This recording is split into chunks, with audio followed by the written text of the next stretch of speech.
Olá, bem-vindos à Igreja no Mundo Magazine, o programa de televisão da Fundação AIS. Sou Paulo Aido e ao longo dos próximos 50 minutos vamos levar até si o que de mais importante se passou no mundo no que diz respeito à Igreja Católica, nomeadamente em relação aos cristãos perseguidos, à Igreja que sofre. Todas as semanas, sempre a esta hora, sintonize-se connosco, sintonize com a Fundação AIS.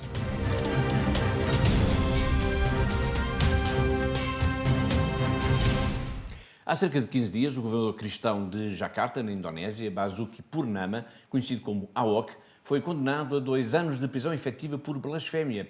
A sentença foi justificada pelo facto de os juízes terem considerado que o governador agiu deliberadamente quando, durante a campanha eleitoral, para a sua reeleição à frente dos destinos da cidade capital, que depois acabaria por perder, teria insultado o livro sagrado dos muçulmanos.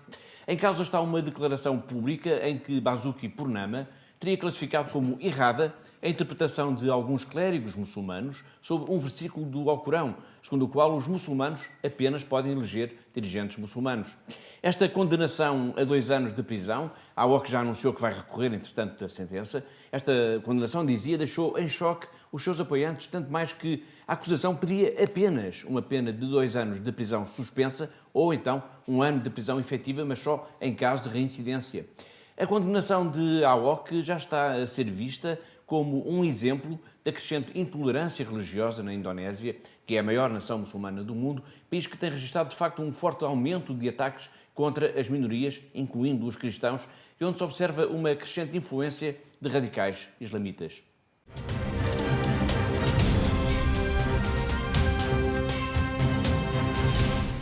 A condenação do governador cristão de Jakarta, uma pena de prisão por blasfémia, leva-nos agora a abordar este tema, a blasfémia. Comigo em estudo está a diretora da Fundação AIS em Portugal. Olá, Catarina. Olá, Paulo. Com quem vamos falar deste assunto. A blasfémia é, em traços gerais, uma ofensa, um insulto a uma religião ou a tudo o que é considerado sagrado.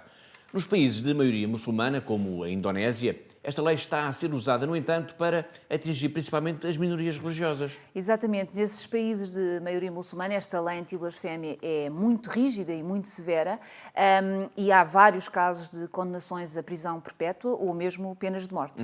Um dos países onde a lei da blasfémia tem sido mais usada é mesmo o Paquistão.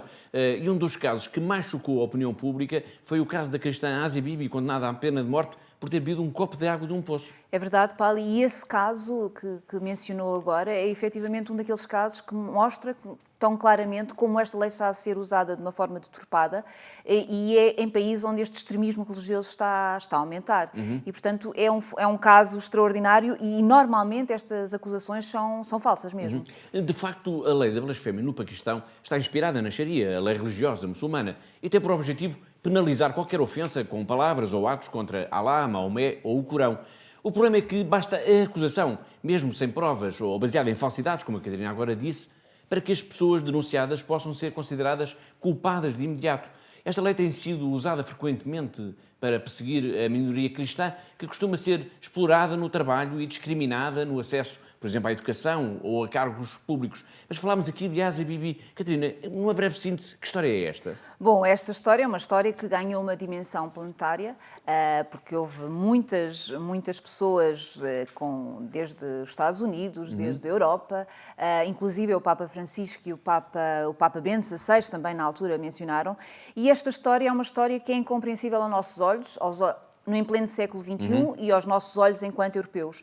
E, de facto, esta mulher paquistanesa, Asia Bibi, é uma mulher com 5 filhos e que, quando estava a trabalhar, teve sede, foi beber um copo de água e, quando tocou na água, as suas colegas muçulmanas disseram que ela conspurcou, podemos dizer assim desta forma, que conspurcou a água que tinha tocado. E o que é que aconteceu depois a seguir? Bom, ela foi acusada imediatamente de blasfémia, está na prisão desde essa altura, foi condenada à morte e, como já disse, houve várias entidades internacionais que apelaram para que esta mulher não fosse condenada à morte. Nomeadamente a Fundação AIS? Nomeadamente a Fundação AIS, e a Fundação AIS tem pegado neste caso e tem falado deste caso e denunciado, é também uma das nossas causas, denunciar estes casos de blasfémia que acontecem em países como o Paquistão ou como a Indonésia, que o Paulo já mencionou aqui no início. Muito bem. Na altura em que a Asia Bibi foi acusada de blasfémia, havia no governo federal do Paquistão um cristão, Shahbaz Bhatti, que assumiu de imediato a defesa de Asia Bibi. Mas por muito pouco tempo, Shahbaz Bhatti foi assassinado perto de sua casa no dia 2 de março de 2011. dispararam contra ele 27 vezes.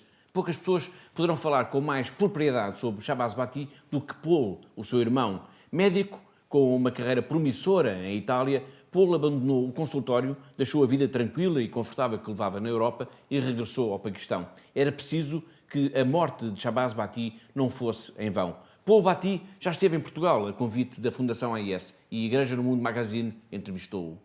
Continua hoje o trabalho do seu irmão assassinado por combater a lei da blasfémia. Não tem medo de ser atacado também? Yeah, I'm carrying on the legacy of my late brother Shahbaz Bhatti. It's not only fighting the blasphemy law, it's a very wide, Sim, estou a dar continuidade ao legado do meu falecido irmão Shahbaz Bhatti, não só combatendo a lei da blasfémia. É uma luta amplamente difundida pela igualdade humana, atitudes sociais e a liberdade religiosa no Paquistão.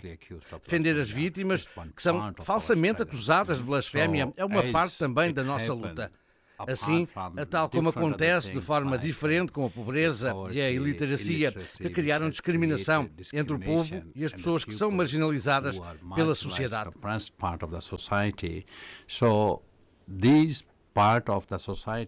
Esta parte da sociedade é uma vítima fácil e muitas vezes a falsa acusação de blasfémia é mais comum neste setor da sociedade. Por isso, tal como aconteceu com Asia Bibi e muitos outros no passado que foram acusados de blasfémia, descobrimos que se tratavam de acusações falsas. We found that this was false accusation that is due to the personal score. And as it concerned about the law, no que diz respeito à lei, faz parte da lei a condenação à morte se cometermos blasfémia. Neste caso, foi o que aconteceu com Asia Bibi. Foi acusada de blasfémia, condenada à morte, primeiro num tribunal de primeira instância e depois num tribunal de instância superior que manteve a decisão. She was sentenced 10th on the first, on the lower court, then on the high court, that was maintained. So, as my brother knew in the beginning, that was the false Ao ter conhecimento de que se tratava de uma acusação, o meu irmão tentou defender esta mulher e, ao defendê-la, criticou esta lei de forma muito forte e queria mesmo alterá-la e foi morto por ser alguém contra essa filosofia radical que quer impor a sua ideologia no Paquistão. And he was killed. He was killed even because he was the person who was against that kind of radical philosophy. Ele era uma grande ameaça. Para além do seu apoio à Asia Bibi, há muitos anos que recebia ameaças. Durante 28 anos da sua vida, ele combateu para proteger as minorias religiosas que são perseguidas no Paquistão. It's 28 years of his life that he was struggling to protect the religious minorities who are persecuted in Pakistan. Mas não tem medo de ser morto como o seu irmão? Yeah, I mean, the fear is that we are human beings. Sim, o medo é comum a todos os seres humanos e, tal como já disse em muitas das minhas declarações, eu nunca pensei em aderir num combate político deste tipo para proteger as minorias religiosas ou as classes inferiores do Paquistão. To protect the religious minorities or underclass in Pakistan, it was changed after assassination of my brother. Isto mudou após o assassinato do meu irmão. Eu fui ao funeral, vi uma imensa multidão e um bom trabalho de vários anos e, de certa forma, acho que o meu irmão quereria que eu voltasse. Por isso, foi uma transformação que eu não esperava. A transformation which I was not expecting. So that transformation brought me Essa transformação marcou-me para eu levar o legado do meu irmão. E quando eu tomei essa decisão, não tive medo. Sabia que a minha vida estava nas mãos de Deus, por isso tinha de o fazer. De uma forma ou de outra forma, temos de deixar este mundo por doença, por acidente, seja por que razão for. Whatever it will be, but the honor that I have to follow his legacy. Mas a honra que sinto por seguir o seu legado do meu irmão, a honra que tenho de dar a riqueza da minha fé cristã e a felicidade que eu sinto em proteger os setores mais fracos da sociedade, dão-me muita coragem. And here you are. Yeah. So, if we know that there are people that are accusing Como é que se poderá combater com eficácia a lei da blasfémia? What do you think about this? Yeah, this is a complex situation in Pakistan. É uma situação complexa no Paquistão, esta lei da blasfémia. Temos que olhar para a história do passado. Há uma ideologia, um conceito de que os cristãos do Paquistão pertencem ao mundo ocidental. Não são paquistaneses e, de alguma forma, estão relacionados com o mundo ocidental. É uma alegação sem fundamento, mas é a alegação que fazem.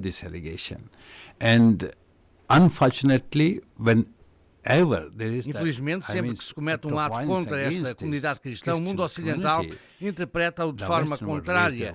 E sempre que se comete um ato contra a comunidade muçulmana ou outra minoria religiosa, ninguém fala disso. Por essa razão, há esta forte ligação que se faz entre a comunidade cristã e o resto do mundo. Their connection with the Western world. So, what happened? O que é que aconteceu? Bem, as pessoas que têm um certo ódio ou não gostam do mundo ocidental por várias razões, pensam que os cristãos são do mundo ocidental. Em segundo lugar, se levantarmos a voz nestas situações, não conseguimos mudar nada no país. You can't change anything in a country.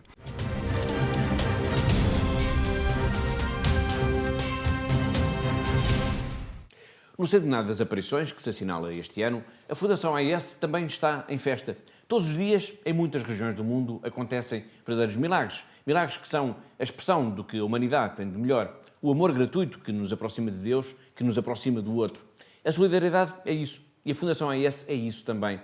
Agora vamos, com a ajuda da Pilar Rocha, ficar a conhecer um pouco melhor a história da própria AIS. Há 100 anos, a 13 de maio, os pastorinhos tiveram uma experiência que mudou por completo as suas vidas.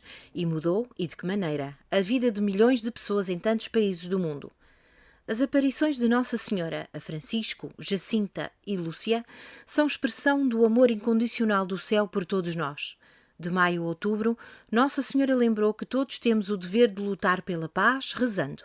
E que a paz é muito mais do que a ausência de guerra, pois só é possível verdadeiramente com corações de misericórdia, com corações sossegados. E lembrou que a Igreja iria continuar a viver o sofrimento da perseguição, o ódio da intolerância, a violência absoluta. Desde há 100 anos que tem sido assim. Mas neste ano do centenário das aparições, assinala-se também os 70 anos da criação da Ajuda à Igreja que Sofre e os 50 anos da consagração da obra a Nossa Senhora de Fátima. Como lembrou recentemente o presidente executivo internacional da Fundação AIS, Johannes Ehrman, desde o início, esta obra de caridade foi um milagre. Sempre que alguém perdoa, acontece um milagre de amor. Sempre que alguém estende a mão, acontece algo de extraordinário. A caridade é isso também. E é sempre gratuita. A Fundação AIS, que nasceu nos escombros da Segunda Guerra Mundial, quando era urgente ajudar milhares de cristãos que viam a sua liberdade sufocada nos países do leste, está intimamente ligada a Fátima, à mensagem de Nossa Senhora, ao apelo à paz, à reconciliação e à urgência da solidariedade para com a Igreja perseguida. Foi uma ousadia o que fez o padre Werenfried van Straten. Muitos desses cristãos perseguidos no final da guerra eram alemães. Eram os antigos inimigos. Pediam ajuda e houve centenas, milhares de mãos que se estenderam para eles. Esta obra de caridade pastoral cresceu e estendeu as suas atividades não só para os países da chamada Cortina de Ferro, bem como para a Ásia, África e América Latina, onde a Igreja é pobre, necessitada ou onde os cristãos são perseguidos. Aí está a Fundação AIS. Desde há 70 anos que a Fundação AIS procura secar as lágrimas de Deus na Terra. A consagração a Nossa Senhora de Fátima aconteceu a 14 de setembro de 1967, há 50 anos. Na altura, o padre Werenfried van Straten, o fundador da AIS, compreendeu que esta iniciativa era uma resposta concreta à mensagem de Fátima. A rebelião total contra Deus, que culminou com a Revolução de Outubro na Rússia, precisamente em 1917, e que desencadeou uma perseguição inimaginável contra a Igreja, ainda prossegue hoje em dia. Em alguns países, os cristãos são presos e torturados apenas por terem algum exemplar da Bíblia. Em alguns países, são forçados a viver a sua fé na clandestinidade. São expulsos de suas casas, forçados a fugir. A Fundação AIS apoia atualmente cerca de 6.000 projetos em mais de 140 países. Cada um desses projetos é expressão concreta da solidariedade dos seus benfeitores. Todos os dias, em muitas regiões do mundo, acontecem verdadeiros milagres de amor.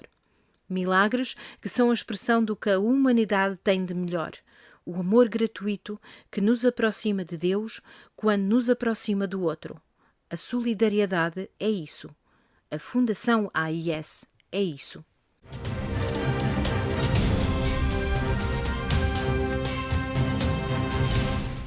A solidariedade é sempre expressão de carinho, de ternura, de misericórdia.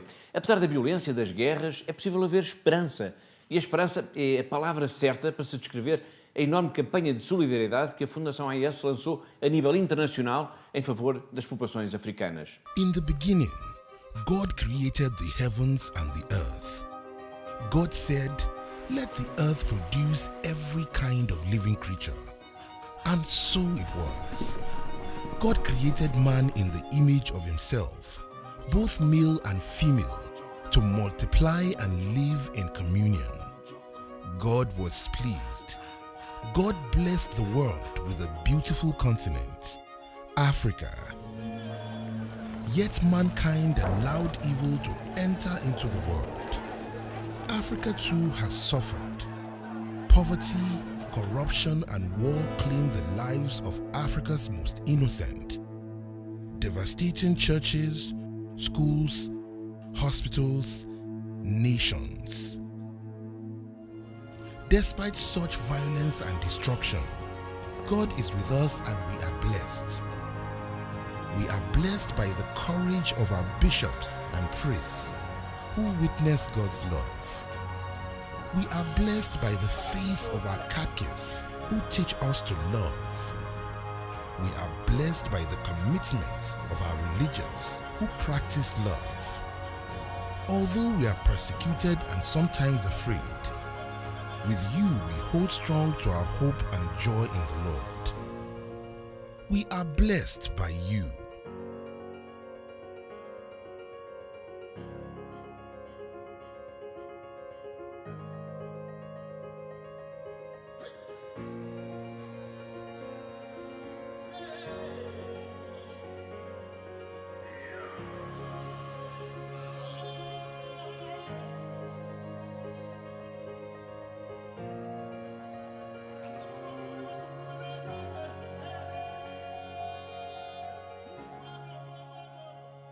Acabámos de ver um pequeno filme de apresentação sobre esta campanha internacional da Fundação AIS em favor de África. Temos mais 3 pequenos filmes que nos vão ajudar a compreender melhor a realidade tantas vezes tão distante para nós da Igreja em África e das suas necessidades e anseios. Mas antes de vermos esses filmes, Catarina, qual é que é o objetivo desta campanha? Bom, o objetivo desta campanha é, para além de informar e dar a conhecer a situação da Igreja em África e a situação dos países africanos, é também angariar fundos para ajudar materialmente estes nossos irmãos. Mas não só, porque esta campanha tem um lema que é a sua fé é a nossa esperança e que, no fundo, diz tudo. Nós, europeus, precisamos também deste exemplo desta Igreja viva de África, porque nós assistimos aqui na Europa às nossas igrejas vazias, os seminários vazios e, portanto, precisamos de olhar porque eles são de facto o nosso futuro. E para quem nos está a ver lá em casa e para ter uma ideia do que é que nós conseguimos fazer e por isso queremos fazer ainda mais do que temos feito até agora, todos os anos a Fundação AIS tem apoiado com cerca de 1.800 projetos em África. E já apoiámos no ano passado 4.500 religiosos e mais de 4.000 seminaristas são apoiados graças à generosidade dos nossos benfeitores. Daqui a pouco já vamos ver como é que é possível aos nossos telespectadores participarem também nesta campanha. Mas para já vamos então ver 3 pequenos filmes sobre a realidade da Igreja em África. São 3 filmes que nos vão levar a 2 países, a Serra Leoa e a República Centro-Africana. Vamos então conhecer a irmã Maru, o padre Guy Charlie e o jornalista Merlin Bombay. Vamos conhecer, pois, um colégio para raparigas, uma paróquia que foi atacada por grupos armados e uma rádio que tem como missão promover a paz.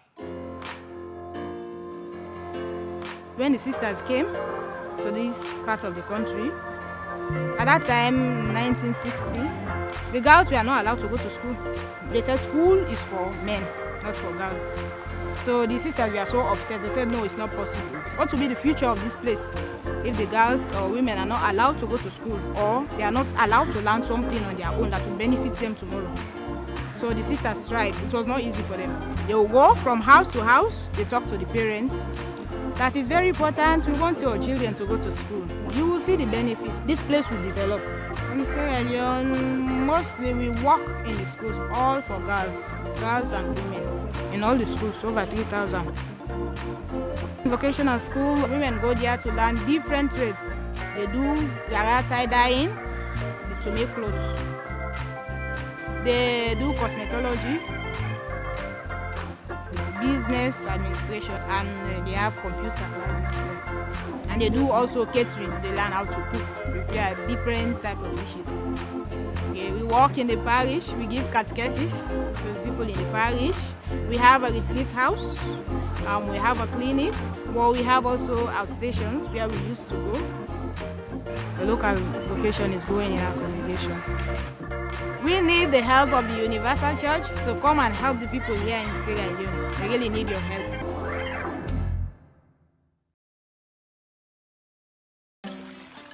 Je suis l'abbé Guy Charlie Mamoundayen, curé de la paroisse Saint-Michel, prêtre de l'archidiocèse de Bangui dans la République centrafricaine.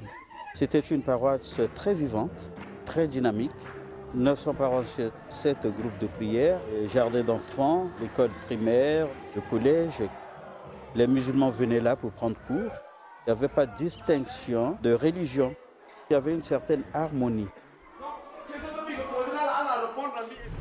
Un jour, je me suis rendu à la cathédrale pour ma réunion. 30 minutes après, les musulmans commençaient par tuer à côté de la paroisse. Ils ont pris tout ce qu'ils pouvaient prendre. Oh, ils ont tué beaucoup de gens déjà.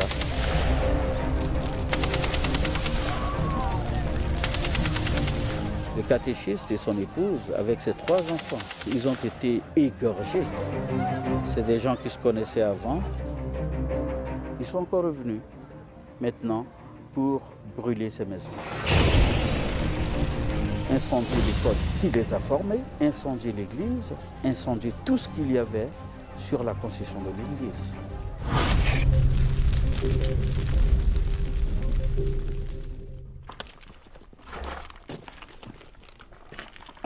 Nous avions tout perdu, mais nous n'avions pas perdu le Christ. La croix qui était en bois aussi était brûlée, mais le tabernacle n'avait pas été touché par le feu. Le Christ avait été préservé. Et pour moi, c'est le grand miracle qu'il y a eu. C'est le centre de ma vie, c'est le centre de ma foi. C'est notre espérance. Je remercie le Seigneur et je crois qu'un jour viendra où tout sera reconstruit.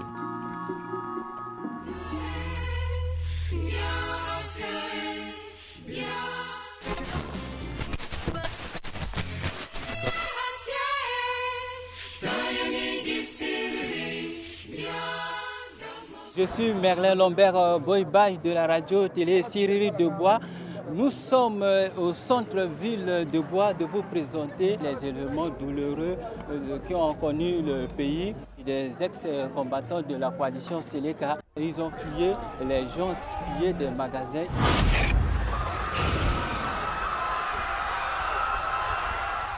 Les reporters de la radio Siriri étaient de l'autre côté en train de voir les choses.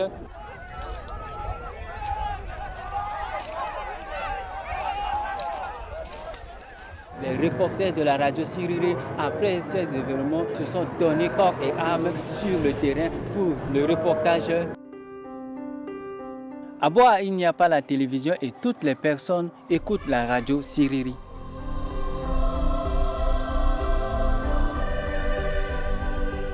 Je vais transmettre le message de la paix aux jeunes et aux populations centrafricaines pour un changement de mentalité.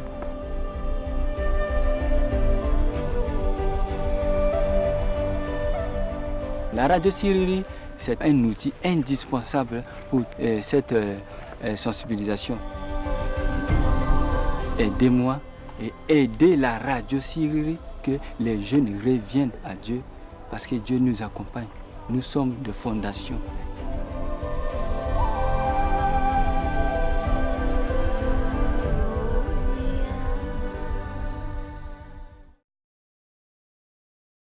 Vimos 3 filmes que são, no fundo, 3 bons argumentos que justificam a campanha de solidariedade da Fundação AES para a África. Catarina, quem quiser ajudar, como é que pode fazer?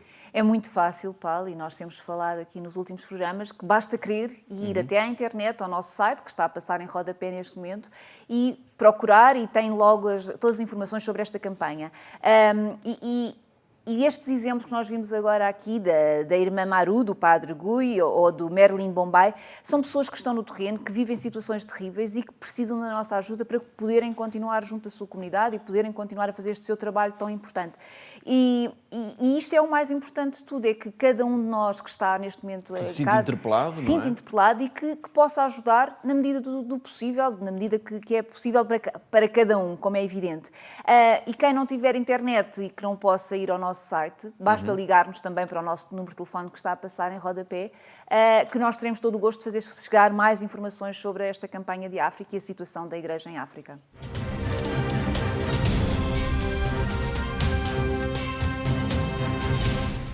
Uma das paragens obrigatórias aqui em Igreja no Mundo é na Síria. Em Cara, no mosteiro de São Tiago Mutilado, perto do Líbano, vive a irmã Miri, uma jovem portuguesa que decidiu entregar a sua vida a Deus e que hoje está neste país que é, no fundo, o epicentro de uma guerra que se estende já a tantos lugares do mundo. Hoje a irmã Miri, na crónica que nos enviou por telefone, vai relatar-nos a visita ao mosteiro de 2 diplomatas húngaros para avaliarem a possibilidade de apoiarem os hospitais móveis, que têm sido um apoio fundamental para as populações da Síria atingidas pela guerra. No início de abril tivemos cá uma visita muito importante pela sua caridade e qualidade do testemunho. Foram 2 diplomatas húngaros que vinham em missão da parte do seu país, que quer ajudar a Síria de uma outra maneira que toda a União Europeia, que está obrigada a pagar para as organizações internacionais.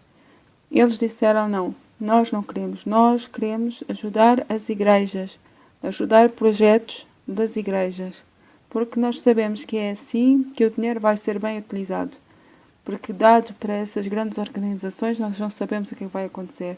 Nós queremos ajudar as igrejas, queremos acompanhar o projeto e queremos mostrar, não somente dar dinheiro, vir dar dinheiro, mas também mostrar o nosso amor, o nosso acompanhamento, de fazer um projeto juntos, ir acompanhando. E então vieram até cá para encontrar, à espera de encontrar um partner para esse projeto, para mais um projeto aqui na Síria. Vieram depois ter que encontrar a nossa madre para a questão dos hospitais móveis. Ela não estava cá, nessa altura ela disse-nos, olha, eu estou em Manjib para uma operação de reconciliação. Manjib é uma vila no norte da Síria que pertence aos curdos, que é agora dominada pelos curdos. E pronto, a questão com os curdos, toda a gente é assim no ar, diz-se coisas que querem fazer o seu Estado, que estão com o governo, que não estão. Bom, é assim. No entanto, não tem havido combates entre eles, entre o exército e os curdos, por isso quer dizer que a coisa não deve ser assim tão má. Mas nessa altura ela disse-nos que ela estava lá para uma operação de reconciliação, o que é uma boa notícia. Portanto, eles estiveram cá, ela disse-nos acolham-nos bem e pronto, e depois não sabemos mais nada, por isso eles vieram cá, eles passaram cá à noite e pronto, no pequeno tempo que estivemos juntos, eles falaram-nos da Hungria. A Hungria, que é um país, dizem eles, nós ainda não temos guerra como na Síria, mas pronto, isso é bom.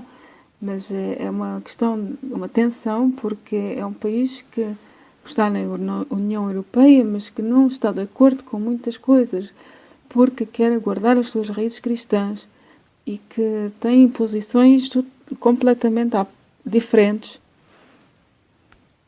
nomeadamente na questão dos refugiados. Sim, que eles vêm, mas nós acolhemos para...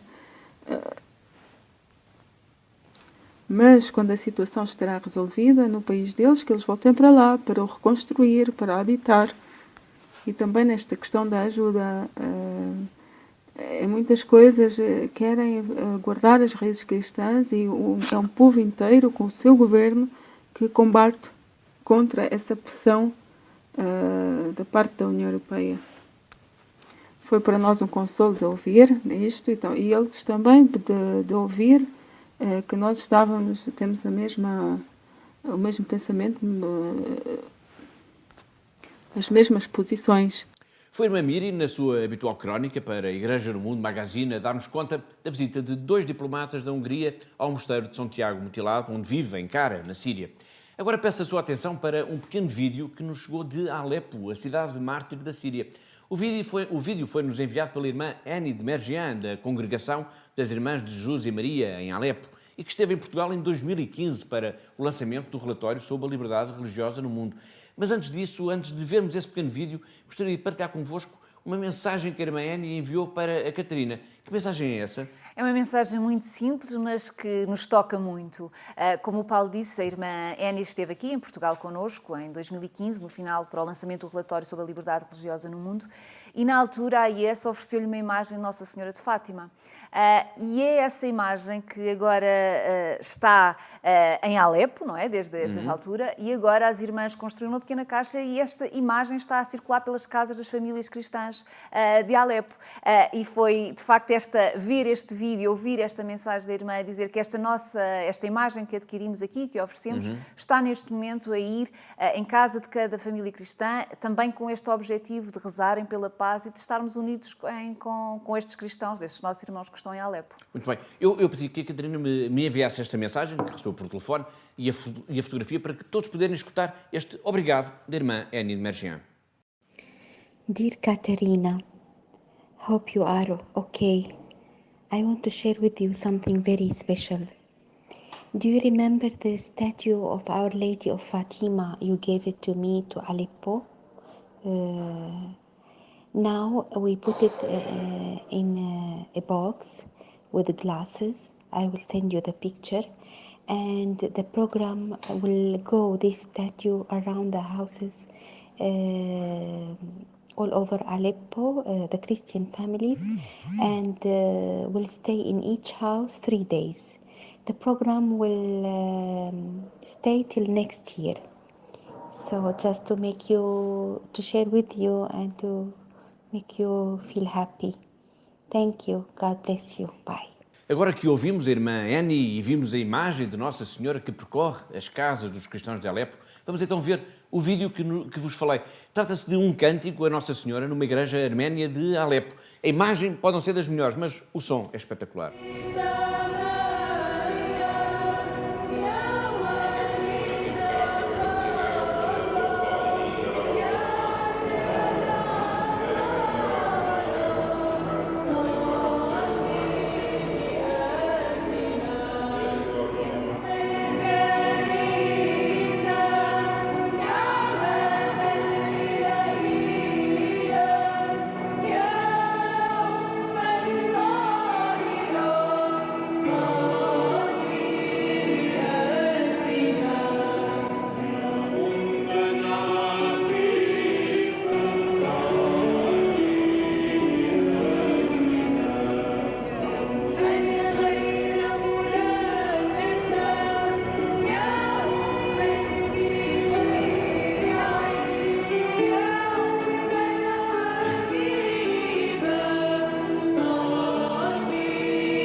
أيتها العذراء المجيدة المباركة تضرعي لأجلنا يا والدة الله القديس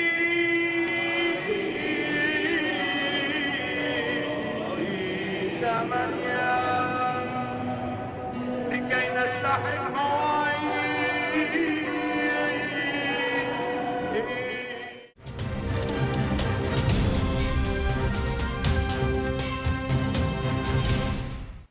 A Fundação AIS, fundada no final da Segunda Guerra Mundial pelo padre Werenfried van Straten, tem como missão ajudar as comunidades cristãs perseguidas, apoiar a Igreja que sofre no mundo. Para concretizar esta missão, é necessário mobilizar benfeitores e amigos que, com sua generosidade, são, no fundo, os grandes protagonistas desta história de amor. Sem eles, nada se faria. Pois bem, agora com a ajuda da Ana Vieira, do Departamento de Marketing da Fundação AIS, vamos ficar a conhecer alguns dos produtos, das propostas que a Fundação AIS sugere aos benfeitores para poderem materializar assim essa vontade solidária para com a Igreja perseguida, para com os cristãos que sofrem ou passam necessidades. Adquira hoje mesmo esta vela que custa apenas 5€, que reverterão diretamente para apoiar uma congregação na Nigéria, as Irmãs de Nossa Senhora de Fátima. Para isso, ligue-nos para o 21 754 4000 ou vá diretamente ao nosso site em www.fundação-ais.pt. Aqui pode fazer a sua encomenda rapidamente e saiba mais também sobre este projeto tão especial para o povo português. Obrigada e até breve. Catarina, se algum dos nossos telespectadores quiser, de facto, também adquirir algum destes produtos para poder, assim, também ajudar a Igreja que sofre, como é que pode fazer? É muito fácil, Paulo, e deixo aqui este desafio para quem nos está a ver em casa, para entrar em contato connosco e para pedir algum destes artigos. E quando está a adquirir estes artigos, já está também a ajudar, já está a fazer parte desta família da ajuda à Igreja que sofre. E, portanto, os nossos contactos estão a passar agora em rodapé, através da internet ou através do nosso telefone, e basta pedir e dar os contactos que nós faremos chegar a casa todos estes artigos.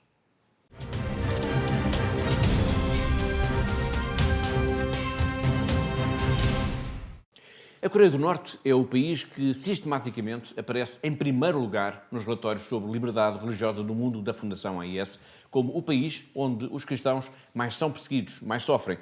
Recentemente, em França, a Fundação AIS organizou uma noite de testemunhos, em que foram convidados sacerdotes e religiosas de alguns países para darem precisamente testemunho da perseguição, do sofrimento dos cristãos em tantos lugares do mundo.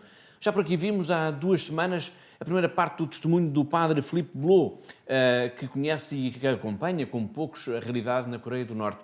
Antes de continuarmos a ouvir aqui as suas palavras, que são, no fundo, uma poderosa denúncia da perseguição aos cristãos deste país, vamos, em síntese, recordar, Catarina, o que é que o padre Blot nos disse da outra vez? Claro, Paulo. Como o Paulo referiu, de facto, a Coreia do Norte é um dos países que está há vários anos, em primeiro lugar, no país onde há uma maior perseguição, uma maior ausência de liberdade religiosa. E quando estamos aqui a falar em perseguição, estamos a falar de uma perseguição brutal e que não se conhece em muitos países onde isto aconteça. E para quem nos está a ouvir, e fazendo um breve resumo do que está neste nosso relatório sobre a liberdade religiosa, portanto, a Coreia do Norte, os cristãos, quando são apanhados, são enviados para campos de concentração, campos de reeducação, e são sujeitos a prisões arbitrárias, onde são torturados das formas mais atrozes que nós podemos imaginar, desde serem pendurados, desde serem afogados, desde estarem... Portanto, as torturas são, de facto, muito grandes e muito maquiavélicas, se podemos dizer isto. E a ONU estima mesmo que, num recente relatório que publicou, que há milhares de prisioneiros políticos e há milhares de pessoas que já morreram, inclusive, nestes campos, que são, muitas vezes, comparados com as atrocidades que cometeram nos campos de concentração e nos campos de reeducação dos gulags, da antiga União Soviética. Obrigado, Catarina. Agora proponho, então, que escutemos o padre Philippe Blot, que participou, como disse há pouco, na Noite das Testemunhas, uma iniciativa do Secretariado Francês da Fundação AIS, que nos vai contar como é a vida e a perseguição aos cristãos na Coreia do Norte. A sua atenção para este testemunho. Pour les dirigeants de la Corée du Nord, toute religion doit être bannie. Para os dirigentes da Coreia do Norte, toda a religião deve ser banida, quer dizer, tanto o cristianismo como o budismo, porque, como diz o catecismo marxista, é o ópio do povo. Os norte-coreanos ignoram a existência da Bíblia ou de Deus. Il y a quelques années, le gouvernement a ouvert à grand renfort de propagande une église catholique, un temple protestant et une église orthodoxe dans la capitale. Mais ce ne sont que des simulacres. Há alguns anos, o governo abriu com grande propaganda uma igreja católica, um templo protestante e uma igreja ortodoxa na capital, mas não passam de fachadas. Apesar de tudo, existe uma igreja clandestina na Coreia do Norte que é constantemente perseguida. Avez-vous entendu parler ou vu l'un de vos voisins arrêté parce qu'il a été pris en flagrant délit de prier chez lui ou dans un endroit tenu secret? Muitos dos refugiados norte-coreanos, a quem perguntei, já ouviu falar ou viu algum dos seus vizinhos ser preso porque foi apanhado a rezar em casa ou num lugar secreto, responderam-me afirmativamente. Algumas informações conseguem sair. Há 2 anos, uma mulher grávida de 33 anos, presa na posse de 20 bíblias, foi espancada e pendurada pelos pés em público. Em maio de 2010, prenderam 20 cristãos de uma igreja clandestina. 3 foram imediatamente assassinados e os outros deportados. Pensa-se que desde 1995, pelo menos 5.000 cristãos foram executados simplesmente porque rezavam em segredo ou distribuíam bíblias. Muitos dos cristãos norte-coreanos tornaram-se cristãos pela presença de missionários estrangeiros na fronteira chinesa. Sabe-se que pastores americanos e canadianos de origem coreana estão hoje em campos de prisioneiros políticos por terem ajudado refugiados. Encontrei refugiados num país limítrofe da Coreia do Norte que, se forem apanhados, se arriscam ao repatriamento forçado, ou seja, a prisão, a tortura, o campo e a morte. Se não forem repatriados, arriscam-se a cair na rede de organizações criminais de tráfico de órgãos. As mulheres e as meninas podem ser raptadas por gangues e vendidas a camponeses ou, pior, a donos de bordéis. Uma rapariguinha coreana pode ser vendida entre 800 a 1.200 dólares. Si dans ce pays, voisin de la Corée du Nord, ils ne sont pas rapatriés, ils risquent de tomber dans les griffes d'organisations criminelles, de trafic d'organes et de prostitution. Les femmes et les petites filles nord-coréennes peuvent être kidnappées par des gangs et vendues à des paysans, ou pire, à des tenanciers de maisons closes. Une jeune fille coréenne peut être vendue pour 800 à 1.200 dollars.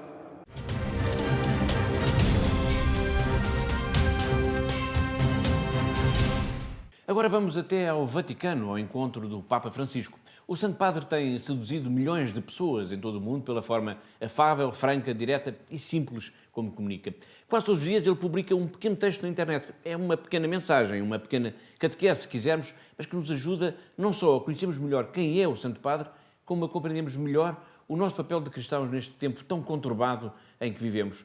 Os tweets do Papa Francisco são, pois, uma das rúbricas fixas aqui em Igreja no Mundo Magazine.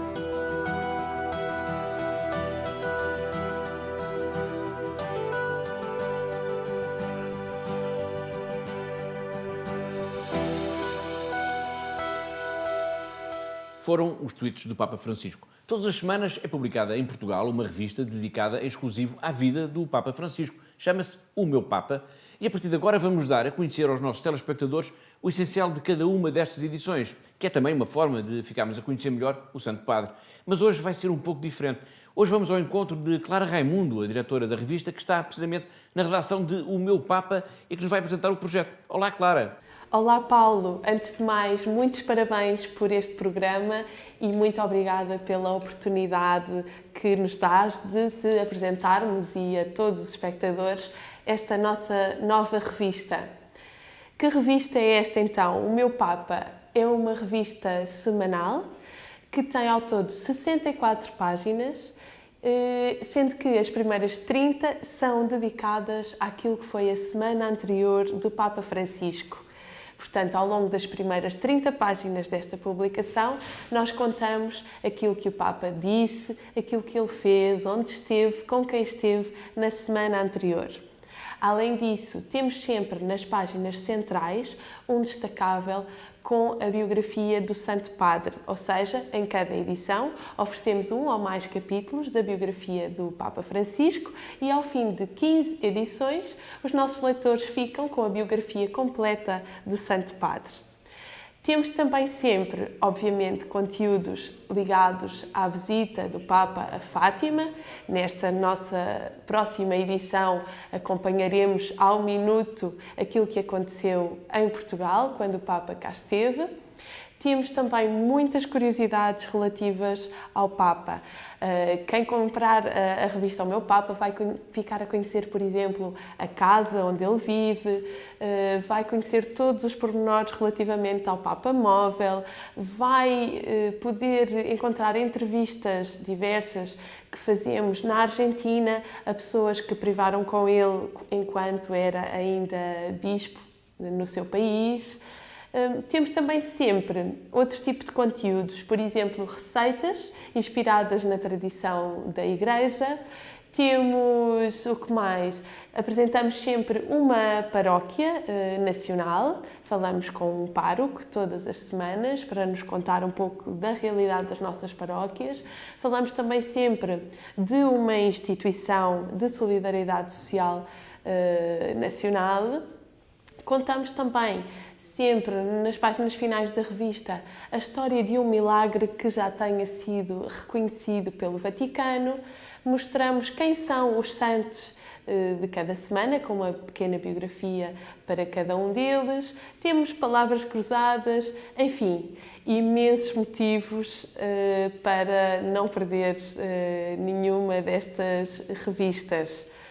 Aquilo que nós pretendemos com esta revista O Meu Papa, que é uma revista que já existe em Itália há 3 anos e Portugal é o segundo país da Europa a lançar, aquilo que pretendemos é tornar o Papa Francisco ainda mais próximo de cada um de nós e, com isso, conseguir, essa é a nossa esperança, que as pessoas se inspirem nele e, inspirando-se nele, possam ser mais felizes.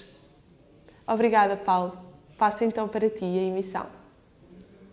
Obrigado, Clara, e até para a semana, se Deus quiser. Estamos mesmo a chegar ao fim do nosso programa. São raras as semanas em que o Santo Padre não fala da questão dos cristãos perseguidos. São raras as semanas em que ele, no fundo, não denuncia esta tragédia que acontece nos dias de hoje em tantos países do mundo.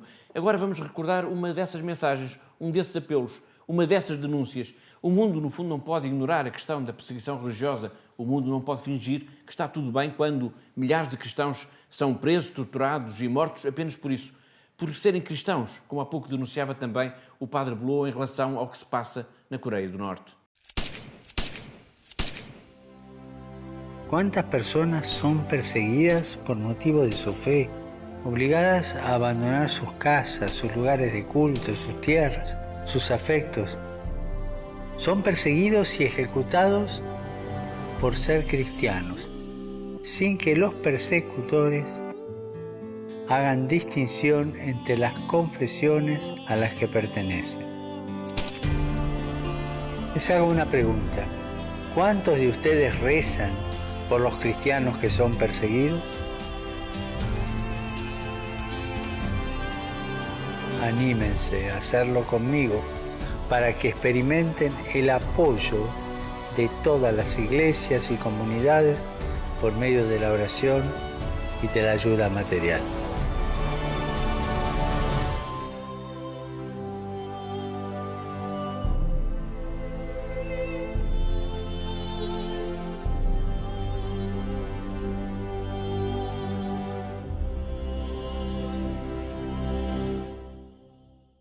E assim, com o Papa Francisco a denunciar uma vez mais o genocídio dos cristãos, chegamos ao fim de Igreja no Mundo Magazine, o programa da Fundação AIS. Em nome de toda a equipa que pensou, produziu e levou até si este programa, despeço-me com amizade e até à próxima semana. Até ao próximo Igreja no Mundo Magazine, se Deus quiser.